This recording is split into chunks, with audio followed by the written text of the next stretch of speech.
G'day guys. Let's put this microphone on.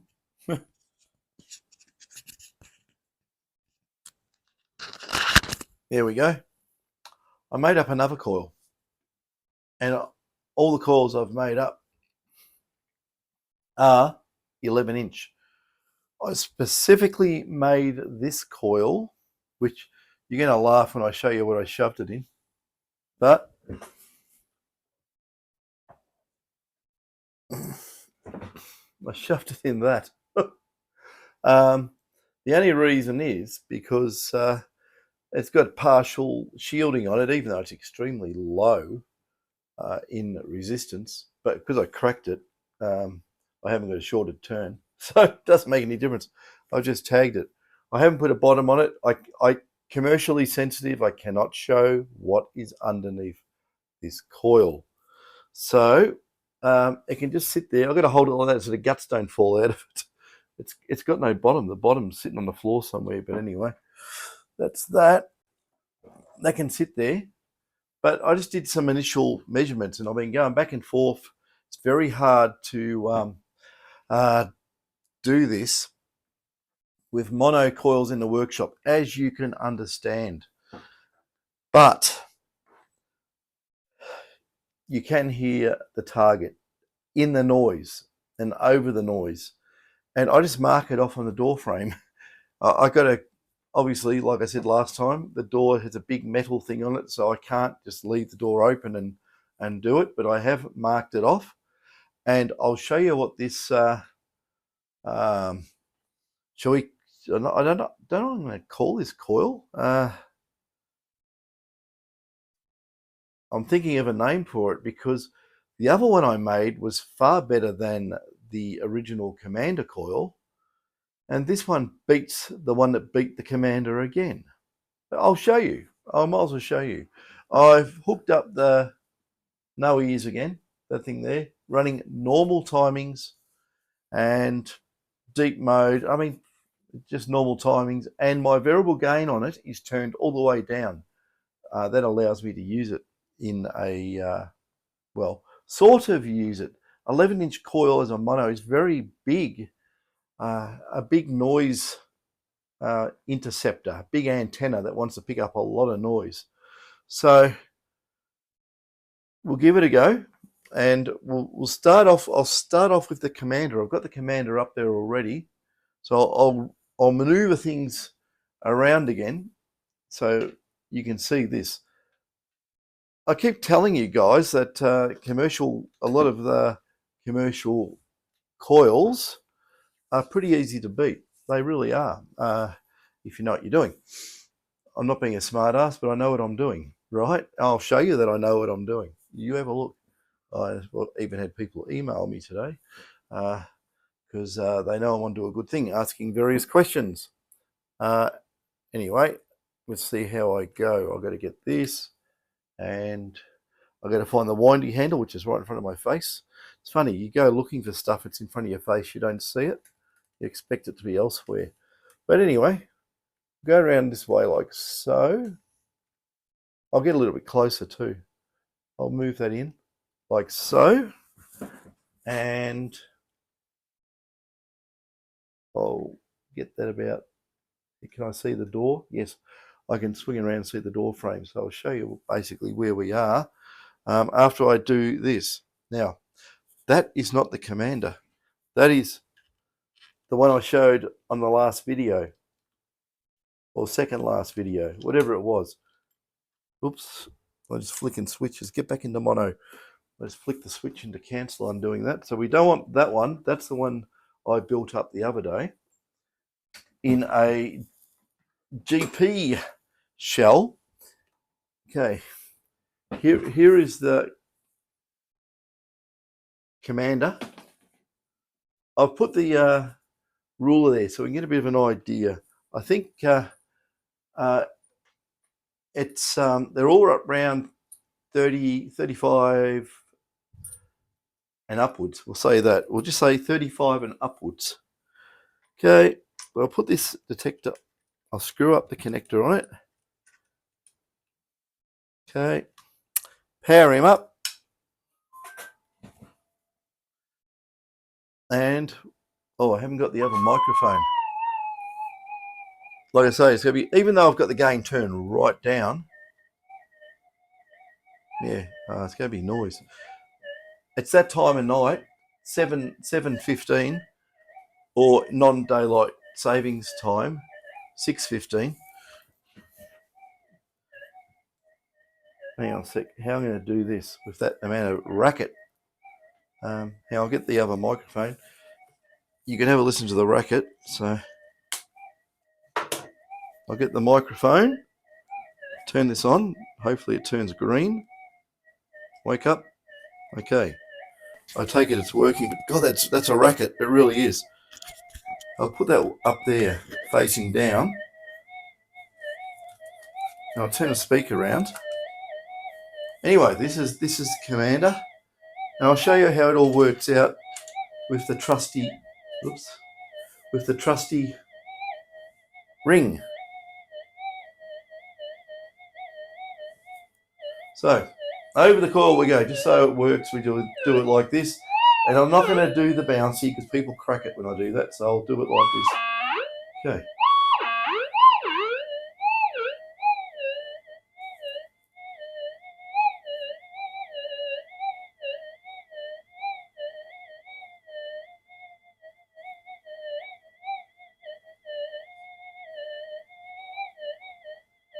You make sure it's not in the noise. It's in the noise a bit, but I can ride the noise a little bit.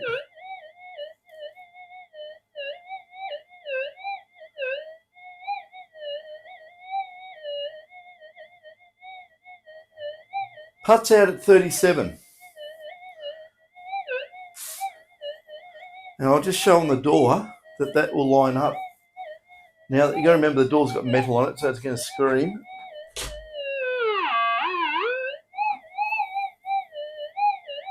Okay. Okay, round up. I have to tilt this up a bit.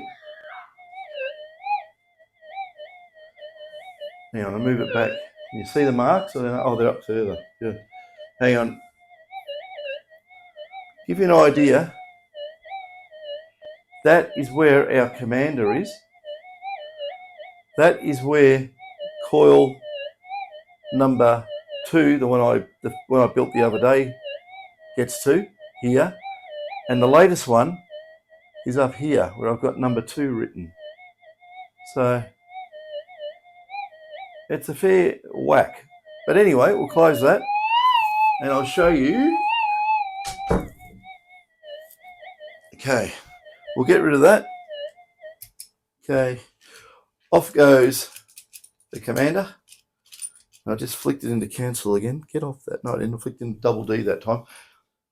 You put the switches so close, you've got to double check every time you undo the coils because your finger can actually tap on that. So we'll go to this one. This is the one I did in the GP housing. We'll just put the camera back too. That might help.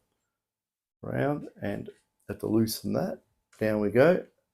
Okay. We got the top of that. Yep, that's okay. Okay. Big fat lead. Stick it on there.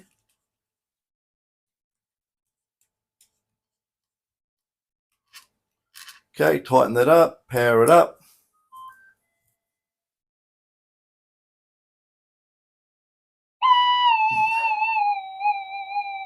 This is the fastest coil out the lot, by the way. This one is an absolute screamer. Probably might pick up a little bit more noise. It's probably a little bit more sensitive. Well, actually it is, but anyway, ring.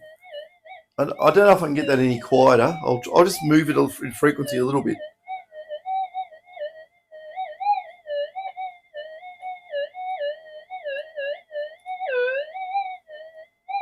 No hope in hell. It's not going to make any difference. So ring.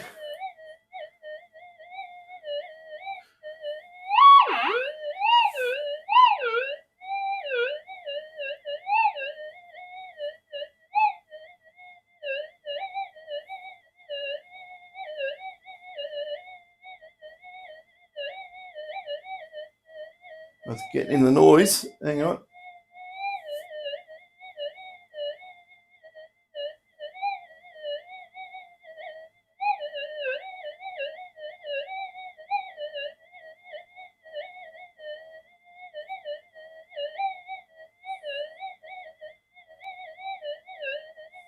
I think the noise is killing it for some reason. It's probably picking up too much noise. I don't want to. The detector's dumbed all the way down.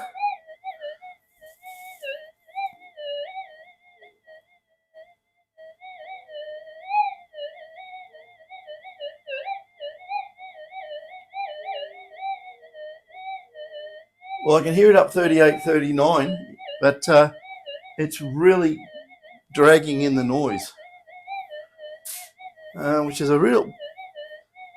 Well, I can always make two monos of the same one and put them at a phase, and that's silly. Anyway, I'll put the new coil on. The new coil is an absolute kicker, and it should power over the noise anyway. It's not optimum because I've used the Faraday shielding that's in that other GPX11, and I don't like it for my own reasons. Better remove that one first. Now, I've got this thing here, and I've...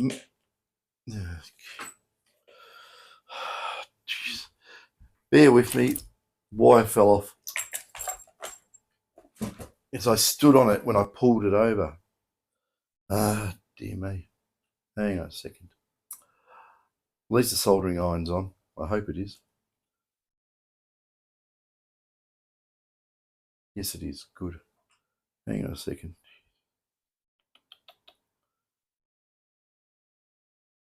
Like I say, I just knocked this up. I haven't even done any bead shielding or anything like that, actually.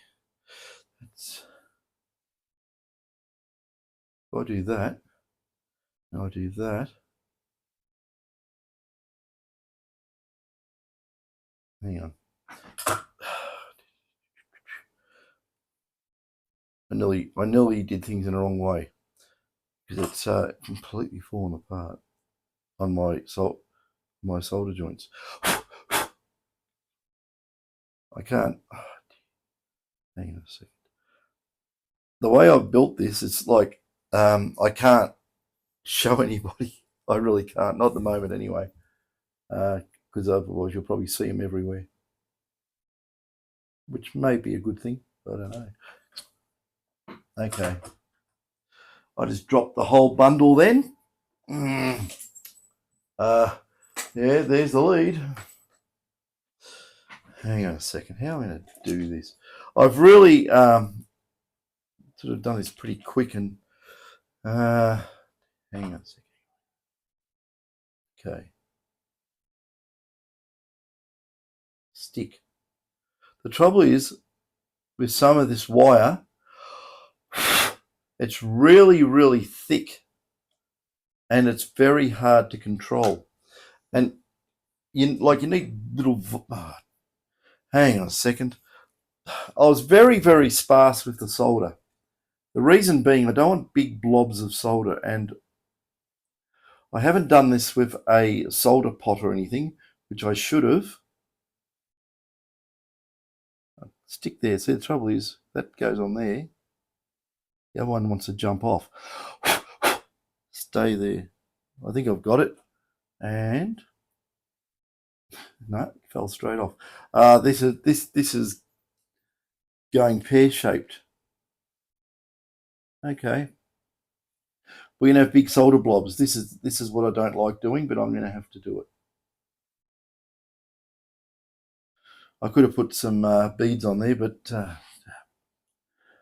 worry about it. I'll get these on yet. There we go. Don't move.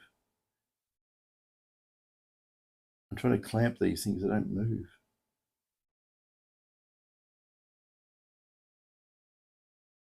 Okay, that's on. And I've got to do one more.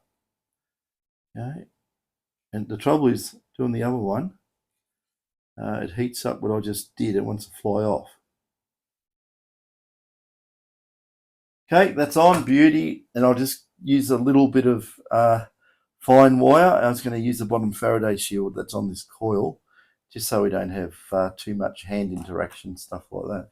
Okay, hopefully, let's make sure I haven't done anything dumb, made any short circuits or anything like that. No. Okay, just so it doesn't fall to bits, and I put it like that. Stay there. It's a bit bulgy, but it'll be right. Dear me. Okay, now this coil is a real grunter. Okay, I don't need to do it up tight, but I'm going to anyway.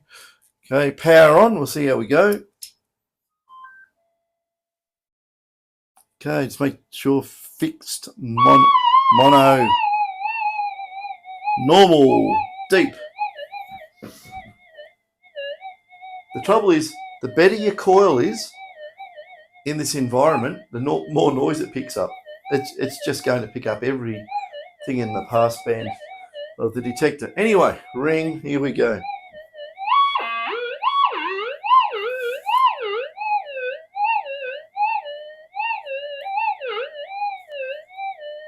Look at that, well over those 2 coils already. Oh, look, up at 40. Oh, over the top of the ruler. Down a bit, because I'm losing it.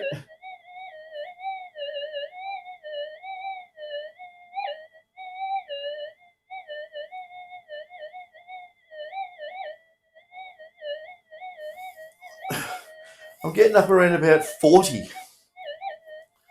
And if we have a look on the door frame from my previous test, excuse the noise, but we can't help that. And we'll go up. And I'll try and line this up. Okay. I'm well above the number 2 there on my previous test, even though we've still got tons of noise coming in. Now, yeah, I'm above the 2 by about another ½ an inch. So, I'll just shut that. Hang on. That's how sensitive it is. Even that far away, it still picks it up like crazy. So there's that. As you can see, it's all held together with cable ties sticking out. But like I say, it's not. I haven't even shielded the thing properly. It's only got a half shield on it.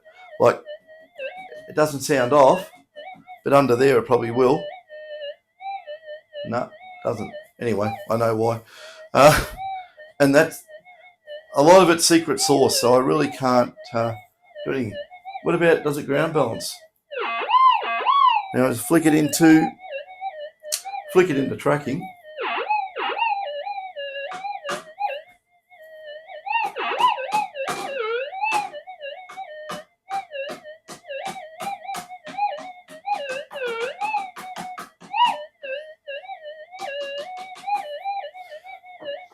Pretty good.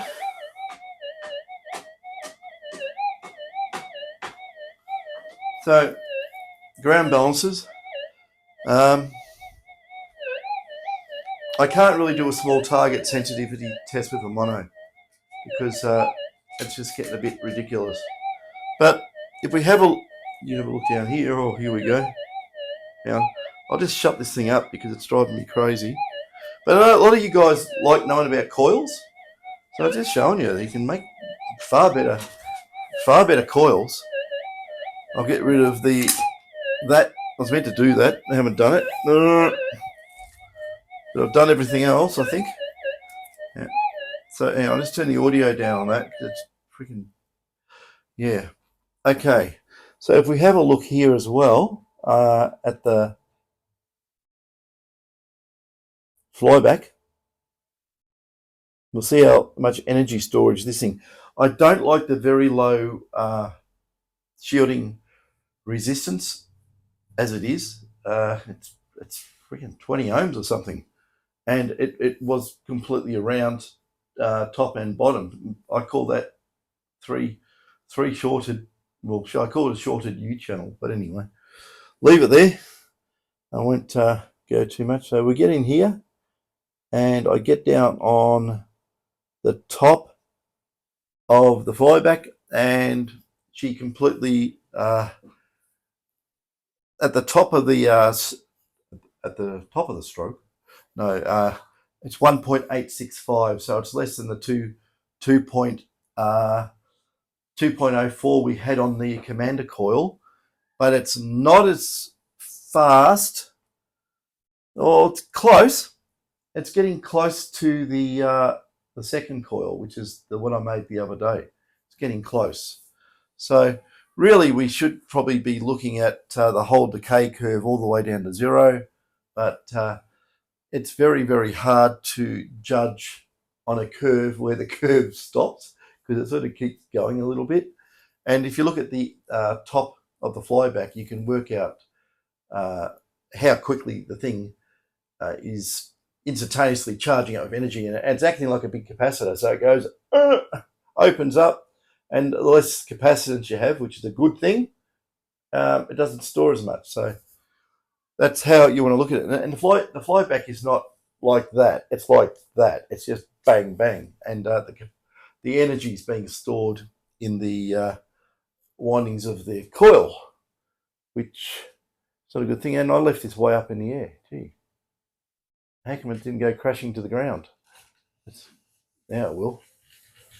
Maybe you might be able to see the oscilloscope a bit better. Still on the front camera, because I want to see what I'm doing. I want to look at it. And if I get behind it, I can't see what I'm doing.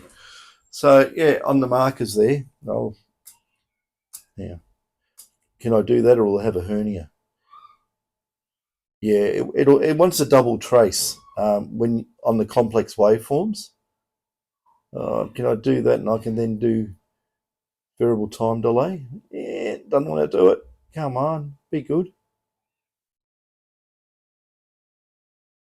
Yeah, it's too close in. No, this stuff. So I've got to go to high frequency. Yeah. Even though I've got the. Hang on a second. Can I do this? I've got some tricks up my sleeve here. Oh, come on, lock. Be a good little Tektronix oscilloscope. Well, I'm pretty sure maybe we've got a flyback there. Hang on, let's have a look on all that wiggly. A lot of that's because I haven't got a proper shielding set up on it, but anyway. If I go there, right there on there. So the energy storage when it's whacked hard is basically 1.924 microseconds. If we take it out to the bottom of the decay curve, see, thing is, when you get to the bottom of the decay curve, where's it stop? There. Is it pulling up around about 5 microseconds, or is it pulling up at 4? I don't know. Bloody arbitrary, if you ask me. That's why I always look at the top amount. The instantaneous energy that the coil holds. You probably could extrapolate between that value and some arbitrary value down here on the bottom of the decay curve, but it really depends how you look at it. Where you'd have to magnify it right in, then you lose your top information. And yeah, I'm pretty close to the core of my pickup loop. I'm on 5 millivolts per division. I can go to 2 millivolts per division, but then I'll just lose a heap of information. So there's our decay curve. I left the first cursor there. Let's have a look, and I'll go down. And this doesn't like complex stuff like what the detector throws at it. But if you want it, like even there, it's flat there. You could say it's 5.6, and it's still flat all the way to about 4.7. So, but which bit of the flat do you want? It's much of a muchness. you can change that by changing the damping resistor inside the detector as well. If you want to muck around, you can change that 390, move it up and down in value, depending what coil you got. You should actually, depending on what coil you're using, you should actually have a switch. Let's call it, we'll call it make before break. So you can actually have a selection of damping resistors and go click, click, click, you know, maybe 3 of them or something, maybe, you know, a 390, maybe something down 330 or 360, and maybe 420, depends on what coil, or even better, you can't really do it. I was going to, you know, if you have a variable damping on the outside of the detector, but then again, how are you going to wire it back to the MOSFET that switches a damping resistor on and off? You have to do it all in the detector. Apart from this too, with the energy output we've got driving this coil I've got here at the moment, this is a ripper. This is a ripper of a coil. And I can actually probably, you want to work out the percentage of the far field detection. I don't know. It's probably, I don't know, maybe 5 or 7%. I don't know. I might be even a little bit on lowballing it at that. I'll have to go and measure it, measure the total, and extrapolate it between the coils. But yeah, it definitely, you know, it just reminds me of something, and I don't mean this in a bad way, but you know, remember the days when they had the big gold rush over in the Sudan, and the Sudanese, well, sorry, not Sudanese, sorry, Sudanese, other Africans, Somali, was it Somali? Somalia? Or Sudan? No, it's Sudanese, sorry, not Somalia, that's a dangerous place. Not, you know, only if you know, US Defence Force in helicopters, yeah, it's pretty dangerous. But remember, well, when was it? It was a while ago when the big rush over there, when they found all that gold in the deserts, and they had all their countrymen, we'll say countrymen, lined up out of the front of detector shops, running in there to buy every commander coil that they could see. And I think that the flavour of the month, or flavour of the time, was the 12 by 15 commander coil, the mono one. And yeah, they were selling for ridiculous prices because everyone wanted it. That was the coil that found the gold. Believe me. Might be a magic number or something, I don't know. But okay, so you know, we can make our own coils now, and just using old Noe's here, the gain turned right down. So what's it going to do when I ring out in the field? It's going to absolutely hammer. So now you know why I don't want to show all the internals of my coils. You do understand that, don't you? Because what will happen is that it will be industrial espionage for sure, or something along those lines, or someone will try and buy one and back engineer it. So even so, we have that performance. Now, I can do a little modification. I can do a, what I look at it, and when I say little, I mean I just know what to do. It's not little, it's time consuming, but I could do a bit of a modification inside the detector to drive that coil even harder than what it is.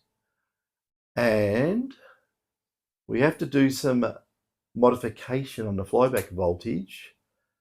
But thanks to someone out there, we can get some really, really good field effect transistors. I said that as a joke. MOSFETs. If you looked at my previous video, you'll understand why I said that. But you know, the field effect. Anyway, I thought it was funny. But yeah, MOSFETs, metal oxide semiconductor field effect transistors. Oh dear me. But yeah, we can get more grunt out of the detectors too to drive different coils, and we can change some of the parameters inside the detector to make use of that extra energy. And like I say, it's even on this thing is just standard on the output stage. There's no beefed up anythings on it, and I bet you I could get more out of it if I beefed it up, for sure. So I'm just saying this to all you guys who are serious deep nugget hunters. We can, should I say we, or should I just say I can get you more depth, right? But we have to get into a position to make coils. And that's why I was asking about coils. Isn't it funny when everyone was saying we want small coils, and then I'm doing this, and the amount of depth you can get just out of an 11, and the sensitivity is still greater on small stuff as well. You know, you really, you know, what I should do, I should go and get an off-road bus or something, set up a workshop in it, which I was going to do years ago. I just never did it. I've got nowhere to put a bus. I could always move house. No, and put a workshop in it and do everything, you know, in a workshop environment, and step out onto the test site, test it, and make measurements, come back in the bus and do another one, or change that, or whatever. It'd be a far better way of going than, you know, doing it theoretically in a workshop and then having to go out with, you know, a few things. Well, anyway, I'll go out now. I've got 3 identical coils. Housing. I have to put a proper shield on. No, I can't show that. You'll see up its skirt. Yeah, because of the angle of the camera, it's now down, and I haven't got a bottom on it, so you'll see what's in there. And I don't think she wants to show her wares just yet. I can't blame her. Yeah, it's a her. The coil's a her, I think. I don't know. Coils are hers and pinpointers are hims. Is it something like that? I don't know. Tell me what you think. Or am I just being stupid? Probably being stupid because I haven't eaten anything for, I don't know, since about 10 o'clock.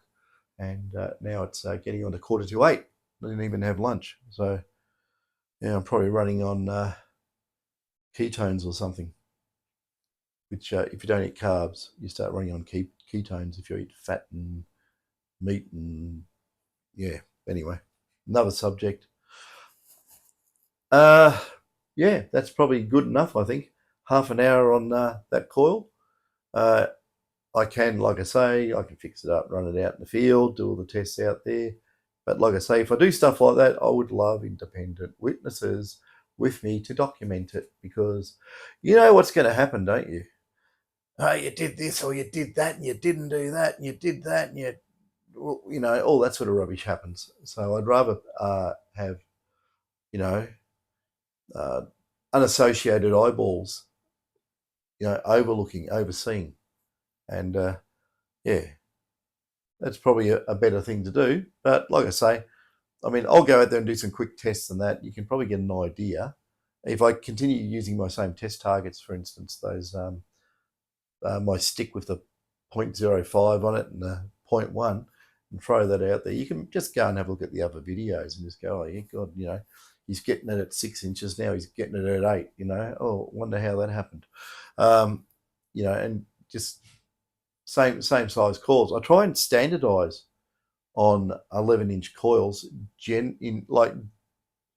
well, generally, but you know, it's such a generic coil. Everyone's got one, so you can do comparisons. But it's also the coil everyone's been over the ground with. You know, it sort of has a signature size and depth ratio of what that coil actually does. And it's, you know, everyone's run around for these early on. You know, 11-inch. So as soon as you go to a smaller one, obviously it's going to give a lot more oomph on smaller targets, probably even some extra depth. And if you go to big coils like so, well, it's a different story altogether. You're going to hear stuff the 11 would just walk over. And there was something else I was going to tell you. I remember I was looking up in my notes, and I probably said this, I don't know, 15 years ago or whatever, that I see so many people out there with these detectors, running them around in enhanced mode or fine gold in a 5000 with fairly decent sized coils on them. And if you're looking for big gold, you're totally wasting your time. If you want to prove it to yourself, you go out there with a huge piece of gold, go to a test site, put on a big coil, put on a 16-inch coil or something, 14-inch, whatever, mono. Go over the target, say, I'll give you an idea. 30 ounces. This has been proven. This is proven. And I've seen other people do the same thing.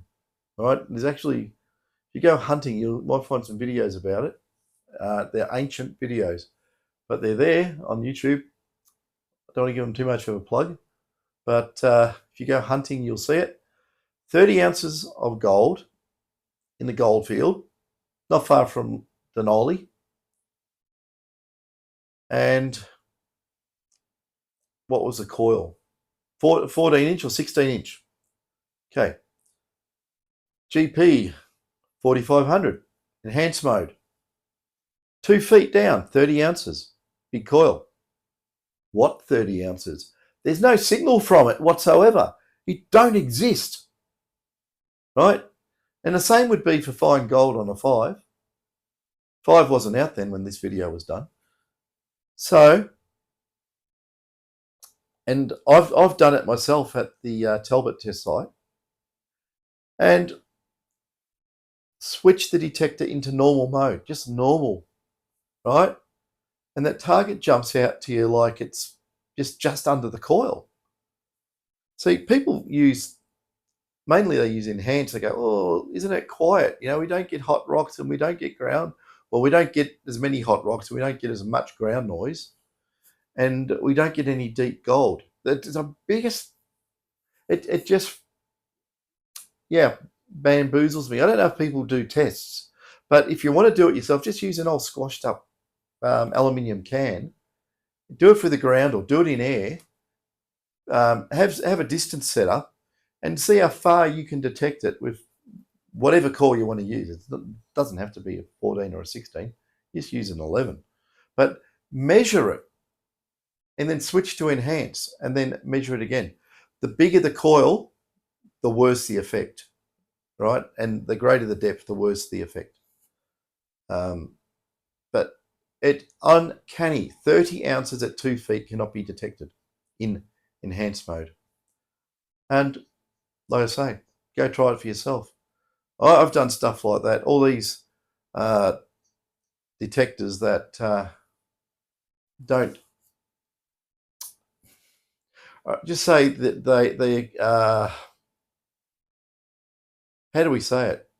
They're compromised in their pulse length they emit, and it does have a detrimental effect on big targets. A lot of the new stuff, it's basically little tiny pulses, lots of them. You get the really tiny stuff, keep all the plebs happy. I mean, prospectors happy. I mean, customers happy. That's a joke. But in my opinion, detectors have been, walking towards the way of keeping people happy with smaller finds because there's more smaller gold. But gee, I tell you what, think how much big gold has just been walked over. Life-changing nuggets have just been walked over because we're running piddle power modes and piddly little coils and just don't pick up what's down there. Like a lot of the pros I talk to still using ST2000s. You know, there's a reason for it.